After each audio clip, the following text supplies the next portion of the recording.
এখন শুনবেন রাত ৩০টার সংবাদ। রেডিও চেরাবেড়া খবর পড়ছে সব দলের মা সরে দাঁড়া। খবর প্রচারিত হচ্ছে কাটাখালী কচুবাগান গুতগতি সেন্টার থেকে। সংবাদের শুরুতে শিরোনাম। কাটাখালীর মিরির দুয়ার ভিতর একটি চাউলের খনি। শেখপাড়ার বটতলায় ঘোড়ার গাড়ির দুর্ঘটনা। কুচ্চে মুরগি বন বিলে ধরে পালাতক। এতক্ষণ সংবাদ শিরোনাম শুনলেন, এখন শুনবেন বিস্তারিত। খবরে জানা যায় কুদা ফকির বাড়ি দেয় তবলায়, ইকরাঙ্গের হাঁসটি ধরে নিয়ে যায় কেবলা। হাঁসটি ধরে নিয়ে যায় পশ্চিমবঙ্গ ভারত থেকে। রাতের বেলায় দাবড়া দাবড়ি হয়, কোনো সুসংবাদ পাওয়া যায়নি। সকালবেলা সংবাদ পাওয়া যায় কিনো ফকিরির দরগায়। খবরে জানা যায় হাঁসের কোনো ক্ষয়ক্ষতিও নেই, বন বিলের লোম কটা সব জড়িয়ে পড়িয়ে গিয়েছে।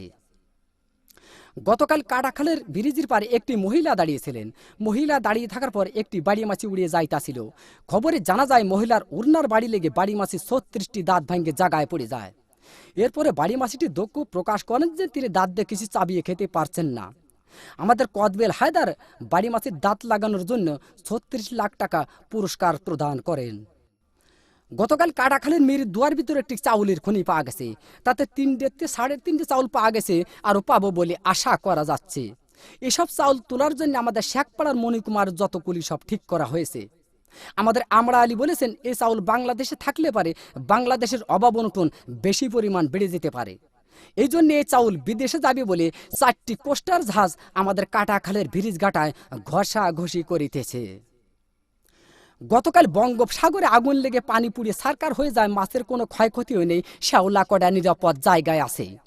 আগুন লাগতে লাগতে উপকূলের কাছাকাছি গেলে আমাদের কাঢ়াল চৌধুরী বলেছেন, এই আগুন উপকূলের কাছাকাছি গেলে বহুত ঘর বাড়ি পুড়িয়ে যাওয়ার সম্ভাবনা রয়েছে। এই আগুন নিবানোর জন্য আমাদের মাগুরার তরফ থেকে ৭ বস্তা পেট্রোল ও ১৪ বস্তা কেরোসিনের তেল পাঠানো হয়েছে। গতকাল আরিচার ঘাটে একটি হাতি যাইতাছিল। হাতি যাওয়ার পরে ফেরিকানা নষ্ট হয়ে যায়। ১৫-১৬ কানা বাস বুঝাই সত্ত্বে হাতির পিঠের পার ফেরিটি তুলে দেওয়া হয়েছিল। হাতিটি নিমিজিমি করে যাইতাছিল, এক রয় নামাজের পাড়ায় হাতি চ্যাপ্টা হয়ে গেল। রয় নামাজের পাড়ায় হাতি চ্যাপ্টা হয়ে গেলে বাস কয়েকখানা দরদর করে পানির ভিতর পড়ে যায়। খবরে জানা যায় বাসের ভিতর যত লোকজন ছিল, লোকজনের কোনো ক্ষয়ক্ষতিও নেই, বাস কয়েকখানা হাট পেল হয়েছে।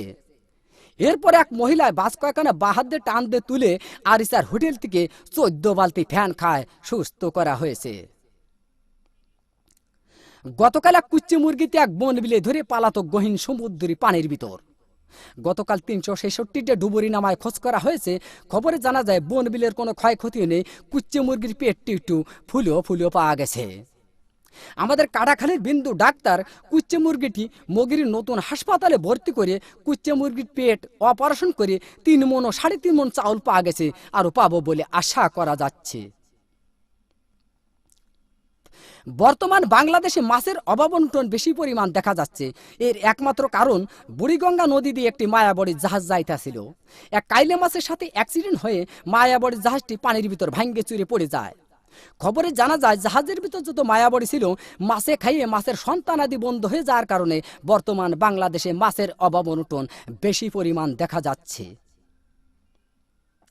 গতকাল শেখপাড়ার বটতলায় এক ঘোড়ার গাড়ির চাকা বাষ্ট হয়ে ৬০০ মানুষ নিহত, আরো কতজন আহত হয়েছে। আহতদেরকে জ্যান্ত পুঁতিয়ে ফেলা হয়েছে, আর নিহতদেরকে মগির নতুন হাসপাতালে ভর্তি করা হয়েছে। গত মাসে এদের সুশীলের চিকিৎসা হবে বলে জানা যাচ্ছে। সবশেষে আবহাওয়া। আজ রাত বিয়ান পর্যন্ত আবহাওয়ার পূর্বাভাসে বলা হয়েছে, ৬ সত্যিপুর, কাদিরাবাজ, দেড়িও, আবালপুর, সিমেলের মাদ্রাসার উপর দিয়ে দক্ষিণ পূর্ব দিক থেকে ঘন্টায় ৬০০০ কিলোমিটার বেগে দমকা থেকে জোরে হওয়া বৃষ্টি ও বজ্রবৃষ্টি সহ বিচ্ছিন্নভাবে বয়ে যেতে পারে। সেই সাথে ইট পাটকেল ও পাথরের খোয়া পড়ার সম্ভাবনা রয়েছে। এইসব এলাকার বাস, ট্রাক, মাইক্রো ও কার গাড়িকে ১ নম্বর সতর্কতা সংকেত দেখিয়ে যেতে বলা হয়েছে। আর এইসব এলাকার সাইকেল, বাইসাইকেল, মোটর সাইকেল এবং মকবুলের ঘোড়ার গাড়িকে ঘরের ভিতর বাইন্ধে থুয়ে বসে থাকতে বলা হয়েছে। এই আবহাওয়ার পূর্বাভাস রাত বিয়ান পর্যন্ত বলবৎ থাকিবে। আগামীকাল সূর্য উঠলি আর ডুববে না, ডুবলি আর উঠবে না। খবর শেষ হলো। খোদা হাফেজ।